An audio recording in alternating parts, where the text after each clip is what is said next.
Yo, it's Pygmy here with facts you won't care about tomorrow, but you're not doing anything at the moment. Lusia Harris. She's the only woman to ever be drafted in the NBA. She was drafted in 1977 to the New Orleans Jazz, which makes way more fucking sense than the Utah Jazz. I suggest the name change to the Salt Lake Mormons, but they didn't ask me. She was drafted as a 6'3" center and was released a year later because they found out that she couldn't play 12 weeks out of the year. Steward Mckinney. He was the first gay politician that got found out. Suspicion rose when he died of AIDS. Considering that he wasn't a nigga with attitude, people figured out he must have been gay. His wife insisted the kids were his. Yeah, Michael Jackson said that too.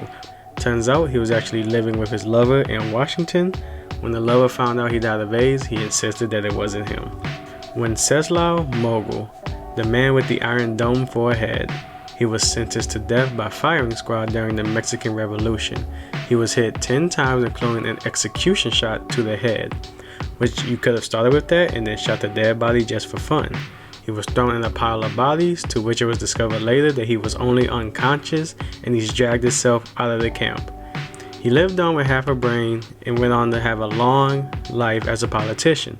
The oracle of the man said on his final day that there would be a man named Curtis Jackson who would be shot 9 times. He died while calling him a pussy.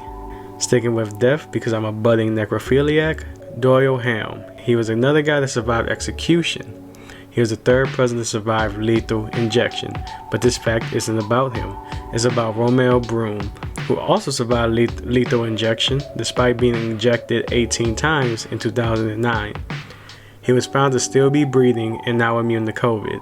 He was taken back to the prison and they decided to try again this March 2022. I would suggest to shoot him in the head, but that doesn't always work. Just give him 2 jabs of Pfizer and let's see what happens.